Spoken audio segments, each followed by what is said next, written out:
भाई एक quick question, अगर कोई इंसान 12 लाख पर ईयर कमाता है तो वो कितना इनकम टैक्स भरता है? सोचो, गैस करो, मैं वेट करता हूँ। 80,000, 1 लाख? क्या अब मैं बोल दूँ? ज़ीरो। हाँ बिल्कुल ज़ीरो, एक पैसा नहीं। ये कोई जुगाड़ या लूपहोल नहीं है, ये लॉ है। हाँ भाई, लॉ। एक नंबर का कंसेप्ट। और ये कंसेप्ट जो लोग मिस करते हैं उनमें एक्सपीरियंस्ड प्रोफेशनल्स भी आते हैं। फाइनेंस एक्ट पूरा लॉ नहीं है, दोबारा सुनो, फाइनेंस एक्ट पूरा लॉ नहीं है। समझे? इसको ऐसे समझो, तुम्हारे फ़ोन में एक ऑपरेटिंग सिस्टम होता है, वो इनकम टैक्स एक्ट 1961 है। फाइनेंस एक्ट वो सिर्फ एक एनुअल सॉफ्टवेयर अपडेट है, नया पैच, कुछ चीज़ें फिक्स करता है, कुछ नया ऐड करता है, कुछ पुराना रिमूव करता है, लेकिन बेस सिस्टम तो इनकम टैक्स एक्ट ही रहता है। तो सही तरीका क्या है? फाइनेंस एक्ट देखो, फिर इनकम टैक्स एक्ट में जाओ, वो सेक्शन पढ़ो जिसमें अमेंडमेंट हुआ है, तब फाइनल लॉ समझ में आएगा। अगर तुम फाइनेंस एक्ट डायरेक्टली पढ़ के बैठोगे बिना इनकम टैक्स एक्ट के, तो वो ऐसा है जैसे सिर्फ अपडेट इंस्टॉल करो ओरिजिनल ऐप के बिना, क्रैश गारंटी। फाइनेंस एक्ट का स्ट्रक्चर कुछ ऐसा होता है: part A, income tax act rates and slabs; part B, TDS और TCS rates; part C, advance tax rules; और पार्ट डी, ये सबसे इम्पॉर्टेंट है, पार्ट डी में सारे अमेंडमेंट्स होते हैं जो इनकम टैक्स एक्ट में जाते हैं। असली पढ़ाई 90% यहीं होती है। आज का वीडियो पार्ट ए पे फोकस्ड है, स्लैब्स, रेट्स और रिबेट मैकेनिज्म। चलो शुरू करते हैं। इंडिया में अभी 2 टैक्स रिजीम्स हैं, दोनों को समझना जरूरी है। इसलिए नहीं कि तुम दोनों यूज करो, बल्कि इसीलिए कि दोनों का कॉन्ट्रास्ट समझोगे तो गवर्नमेंट की स्ट्रेटेजी समझ आएगी। ऐसे समझो, 2 रेस्टोरेंट्स हैं। ओल्ड रिजीम वाला रेस्टोरेंट बहुत कॉम्प्लिकेटेड मेन्यू देता है, कॉम्बर ऑफर्स हैं, लॉयल्टी पॉइंट्स हैं, सीजनल डिस्काउंट्स हैं, एक सीए चाहिए सिर्फ ऑर्डर करने के लिए। लेकिन अगर सही से प्लान करो तो खाना सस्ता पड़ता है। न्यू रिजीम वाला रेस्टोरेंट, फिक्स्ड प्राइस, जो मेन्यू में लिखा है वही दोगे, कोई प्लानिंग नहीं, कोई स्ट्रेस नहीं, बस बैठ के खाओ और चले जाओ। ओल्ड रिजीम में डिडक्शंस मिलती हैं, एटीसी में एलआईसी, पीएफ, ईएलएसएस, एटीडी में मेडिकल इंश्योरेंस, एचआरए, एलटीए और बहुत कुछ।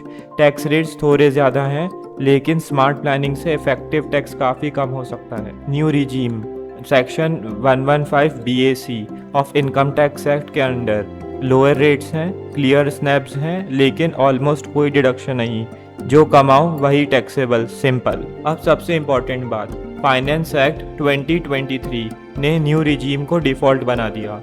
मतलब अगर तुम कुछ चूज़ नहीं करते तो गवर्नमेंट ऑटोमेटिकली तुम्हें न्यू रिजीम में डाल देती है। गवर्नमेंट बेसिकली बोल रही है, बेटा हम जानते हैं टैक्स प्लानिंग कॉम्प्लिकेटेड होती है, ये लो इजी वाला ऑप्शन हमने पहले से सेलेक्ट कर दिया है, वो रेस्टोरेंट जहां अब फिक्स्ड मील डिफॉल्ट में आता है। जब तक अलग से नहीं मांगोगे, अला कार्ट नहीं मिलेगा। और डील और मीठी करने के लिए फाइनेंस एक्ट 2023 ने न्यू रिजीम में 50,000 रुपए की स्टैंडर्ड डिडक्शन भी अलाउ की और रिबेट लिमिट भी बढ़ाई। दोनों पे डिटेल अभी आएगी। अब एक्चुअल स्लैब्स देखते हैं। पहले न्यू रिजीम, ये डिफ़ॉल्ट है, जब तक तुम ऑप्ट आउट नहीं करते यही अप्लाई होगी। इम्पॉर्टेंट, बजट 2026 ने कोई स्लैब चेंज नहीं किया, ये वही स्लैब्स हैं जो फाइनेंस एक्ट 2025 ने इंट्रोड्यूस की थी 2025-26 के लिए, और वही 26-27 में भी सेम रहेगा। न्यू रिजीम के की फीचर्स, 75,000 तक का स्टैंडर्ड डिडक्शन मिलता है सैलरीड और पेंशनर्स को। सेक्शन 87A के अंडर रिबेट अवेलेबल है, ₹12 लाख तक, जीरो टैक्स रिबेट, 60,000 रुपए तक, डिडक्शंस ऑलमोस्ट निल मिलती है। फाइनेंस एक्ट 2026 ने कोई स्लैब चेंज नहीं किया, ये वही स्लैब्स हैं जो 2025 में आई। बजट 2026 एक कंटिन्यूटी बजट था और पहला स्लैब देखो, 4 लाख तक निल टैक्स। फाइनेंस एक्ट 2025 ने यह लिमिट ₹3 लाख से बढ़ाकर 4 लाख कर दी थी, सीधा 33% का जंप, प्लस एक नया 25% का स्लैब भी ऐड हुआ, 7 स्लैब्स अब टोटल। ओल्ड रिजीम में सारी डिडक्शंस मिलती है, एटीसी, एटीडी, एचआरए, एलटीए, सब कुछ। स्टैंडर्ड डिडक्शन ओल्ड रिजीम में 50,000 का है, न्यू रिजीम में 75,000 का है। ओल्ड रिजीम ज्यादा कॉम्प्लेक्स है, लेकिन अगर तुम इन्वेस्ट करते हो और प्लान करते हो तो ये फायदेमंद हो सकता है। अब रियल ये इनसाइट सुनो, ये गोल्ड है। गवर्नमेंट क्या कर रही है स्ट्रेटेजिकली? स्टेप 1, डिडक्शंस धीरे धीरे हटा रही है। स्टेप 2, न्यू रिजीम में रेट्स थोड़ी सी कम कर रही है। स्टेप 3, कंप्लायंस इजी बना रही है। स्टेप 4, लोग खुद ही न्यू रिजीम की तरफ शिफ्ट शिफ्ट हो जाएंगे। ये एक्सीडेंटल नहीं है, ये डेलिबरेट पॉलिसी डिजाइन। गवर्नमेंट वो जिम की तरह है जो एक शाइनी मेंबरशिप देती है, no joining fees, no annual charge. Condition बस इतनी है, हमारी ऐप यूज करो, हमारी मशीन्स यूज करो और अपना प्रोटीन शेक घर छोड़ के आओ। सिंपल, इजी, उनकी टर्म्स पे। ये सब वेरीफाई करना है तो फाइनेंस एक्ट 2026 का पार्ट ए फर्स्ट शेड्यूल देखो और section 115 BAC of income tax act 1961 या section 202 of income tax act 2025 पढ़ो। मेरे वर्ड पे मत जाओ, प्राइमरी सोर्स पे जाओ। आ गए असली जादू पे, सेक्शन 87A। मैं इसे जीरो टैक्स इंजन कहता हूँ क्योंकि ये एक अकेला सेक्शन 12 लाख जीरो टैक्स वाली हेडलाइन के पीछे रिस्पॉन्सिबल है, जिसका हमने स्टार्ट में जिक्र किया था, लेकिन ज़्यादातर लोग इसे गलत एक्सप्लेन करते हैं। तो चलो सही तरीके से समझते हैं। सेक्शन 87A ये नहीं कहता 7 लाख या 12 लाख की इनकम एग्जैम्प्ट है। दोबारा सुनो, इनकम एग्जैम्प्ट है ये नहीं कहता। जो कहता है वो ये है, अगर तुम्हारी टोटल इनकम स्पेसिफाइड लिमिट के अंडर है तो टैक्स पेबल के बराबर एक रिबेट दी जाएगी एक स्पेसिफाइड अमाउंट तक। ऐसा समझो, एक रेस्टोरेंट है जो तुम्हें कूपन देता है, अगर बिल 500 रुपए से कम आया तो तुम्हें रिफंड कर देंगे। वो फिर भी पूरा बिल कैलकुलेट करता है, तुम्हारे सामने लाता है, फिर कैंसिल करता है। उसी तरह टैक्स पहले कैलकुलेट होता है, फिर 87A के थ्रू कैंसिल हो जाता है। ये एग्जेम्पशन नहीं, ये रिबेट है। डिफरेंस याद रखना। स्टेप बाय स्टेप फ्लो ये है, एक टोटल इनकम कैलकुलेट करो, 2 स्लैब्स रेट अप्लाई करके टैक्स निकालो, 3 87A का रिबेट अप्लाई करो, 4 फाइनल टैक्स 0 हो जाता है अगर एलिजिबल हो। अब सेक्शन 87A की हिस्ट्री। ओरिजिनल प्रोविजन कहता था ₹5 लाख तक इनकम हो तो 12,500 तक रिबेट मिलेगी। ये ओल्ड रिजीम पोजीशन है, अभी एप्लीकेबल है, कोई चेंज नहीं। फिर फाइनेंस एक्ट 2023 ने एक प्रोवाइजो इंसर्ट किया, game changer. Clause A, new regime में 7 लाख तक की इनकम हो तो पूरा टैक्स या 25,000 में से जो कम हो वो रिबेट मिलेगी। क्लॉज बी, अगर इनकम 7 लाख से ज़्यादा हो और टैक्स पेबल एक्सेस इनकम से ज़्यादा हो तो पार्शियल रिबेट मिलेगी। इससे हम मार्जिनल रिलीफ कहते हैं, मतलब ₹12 लाख तक जीरो टैक्स न्यू रिजीम में। तो 3 सालों में गवर्नमेंट ने जीरो टैक्स लिमिट 5 लाख से 12 लाख कर दी, 140% का जंप। काश मेरी सैलरी भी इतनी तेजी से बढ़ती। Capital gains trap, very important. अगर टोटल इनकम 12 लाख से कम है लेकिन उसमें स्पेशल रेट इनकम है, जैसे STCG सेक्शन 111A या LTCG सेक्शन 112A, तो सेक्शन 87A रिबेट उस कैपिटल गेन टैक्स पे अप्लाई नहीं होगी। एक और सीए इनसाइट, गवर्नमेंट स्लैब्स नहीं बढ़ा रही, रिबेट दे रही है। फर्क समझना जरूरी है। स्लैब्स रेज करना परमानेंट स्ट्रक्चरल चेंज होता है, रिबेट को ज्यादा आसानी से मॉडिफाई किया जा सकता है। जो सिंप्लीफिकेशन लगती है वो एक्चुअली बहुत केयरफुली डिजाइन फ्लेक्सिबिलिटी है। Segment 5 standard deduction plus rebate equal to practical zero tax. यहाँ से चीज और प्रैक्टिकल होती है। न्यू रिजीम में फाइनेंस एक्ट 2025 के बाद सैलरीड और पेंशनर्स को 75,000 का स्टैंडर्ड डिडक्शन मिलता है। ये तुम्हारी ग्रॉस सैलरी से माइनस हो जाती है,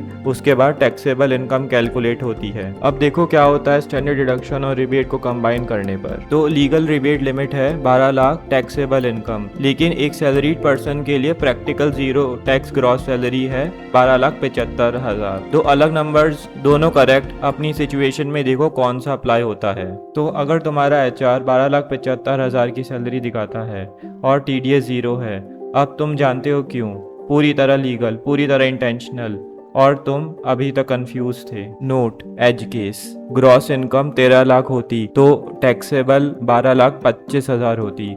रिबेट नहीं, 12 लाख से ज्यादा है, टैक्स लगेगा विद मार्जिनल रिलीफ। अगले सेगमेंट में आता है segment 6, marginal relief, Cliff effect खत्म। एक हॉरर सिनेरियो इमेजिन करो, तुम 12 लाख कमाते हो, जीरो टैक्स। बॉस ने इंक्रीमेंट दिया, 1,000 रुपए ज्यादा मिला, अब 61,000 टैक्स लग गया। नेट रिजल्ट, इंक्रीमेंट लेने के बाद तुम पहले से ज्यादा गरीब हो गए हो। बॉस ने तुम्हें रिवॉर्ड देके पनिश कर दिया। इसको इकोनॉमिस्ट क्लिफ इफेक्ट कहते हैं, और ये एग्जैक्टली वो चीज है जो गवर्नमेंट ने सेक्शन 87A के क्लॉज B से फिक्स करने की कोशिश की। लीगल लैंग्वेज क्या कहती है? सेक्शन 87A क्लॉज B, अगर इनकम 12 लाख से ज्यादा हो और टैक्स पेएबल 12 लाख से जो इनकम ज्यादा है उससे भी ज्यादा हो तो रिबेट दोनों के बीच का डिफरेंस होगा। कोर फॉर्मूला, तुम्हारा फाइनल टैक्स 12 लाख से से ज्यादा जो भी इनकम है उससे ज्यादा नहीं हो सकता। तुम 10,000 ज्यादा कमाए रिबेट लिमिट से और एग्जैक्टली 10,000 टैक्स भरा, ब्रेक इवन, कोई एक्स्ट्रा फायदा नहीं,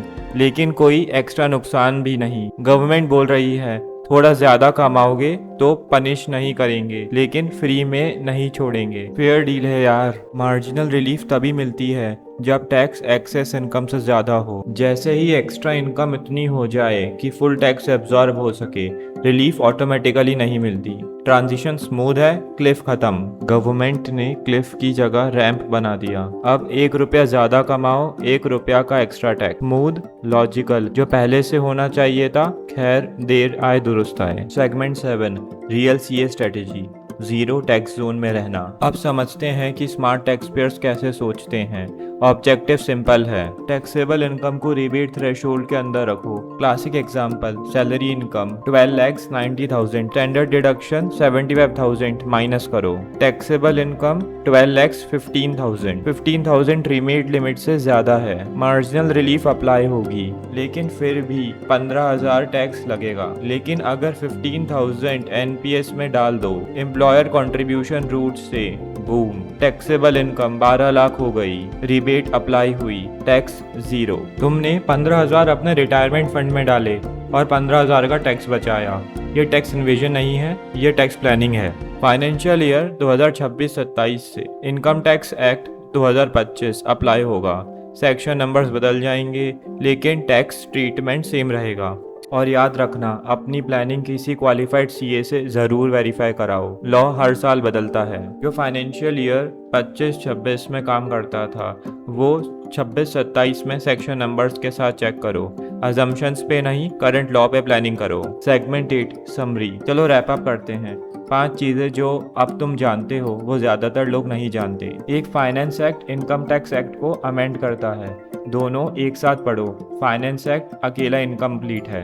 2, न्यू रिजीम अब डिफॉल्ट है, ओल्ड रिजीम के लिए एक्टिवली ऑप्ट आउट करना होगा। और अप्रैल 2026 से इनकम टैक्स एक्ट 2025 इफेक्टिव हो जाएगी, नया framework, same rate. 3, section 87A एक रिबेट है, एग्जेम्पशन नहीं। टैक्स पहले कैलकुलेट होता है फिर कैंसिल होता है, लीगल मैकेनिक्स याद रखना। 4, 75,000 का स्टैंडर्ड डिडक्शन मिलता है सैलरीड और पेंशनर्स को, मतलब 12,75,000 ग्रॉस सैलरी वाला पर्सन न्यू रिजीम में जीरो टैक्स भरता है। 5, रिबेट 87A क्लॉज बी का मार्जिनल रिलीफ इंश्योर करता है कि 12 लाख रिबेट लिमिट से थोड़ा ऊपर जाना तुम्हें डिस्प्रपोर्शनेट पनिशमेंट ना दे। क्लिफ गई, रैंप आ गई। कैपिटल गेन्स एक अलग दुनिया है। सेक्शन 87A रिबेट एसटीसीजी और एलटीसीजी पे अप्लाई नहीं होती।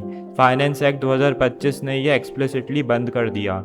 अगर तुम्हारी इनकम में कैपिटल गेन्स हैं तो कैलकुलेशन अलग होगी। इसका डीप डाइव अगले वीडियो में। टैक्स स्केरी नहीं, टैक्स बस मैथ है, बहुत सारे लीगल फुटनोट्स के साथ। और जब तुम स्ट्रक्चर समझ लो, लॉजिक समझ लो, इंटेंट समझ लो, तो ये एक्चुअल सेंस करने लगता है ऑलमोस्ट। अगर ये वीडियो हेल्पफुल लगा हो तो इसे ज़रूर शेयर करो दोस्त के साथ जो अभी भी सोचता है कि फाइनेंस एक्ट एक स्टैंडअलोन डॉक्यूमेंट है। उन्हें यह वीडियो बहुत ज़्यादा चाहिए। अगला वीडियो कैपिटल गेन्स पे होगा, specifically special rate income section 87A rebate के साथ कैसे इंटरेक्ट करती है। उसमें सरप्राइजेस हैं, सब्सक्राइब करो, मिस मत करना। और जैसे ऑलवेज टाइम पे फाइल करो, वो बंदा मत बनो जो डेडलाइन भूल के इंटरेस्ट भरता है। गवर्नमेंट 1% पर मंथ चार्ज करती है, तुम्हारा सेविंग अकाउंट 0.3% देता है। मैथ खुद करो। मिलते हैं अगली बार।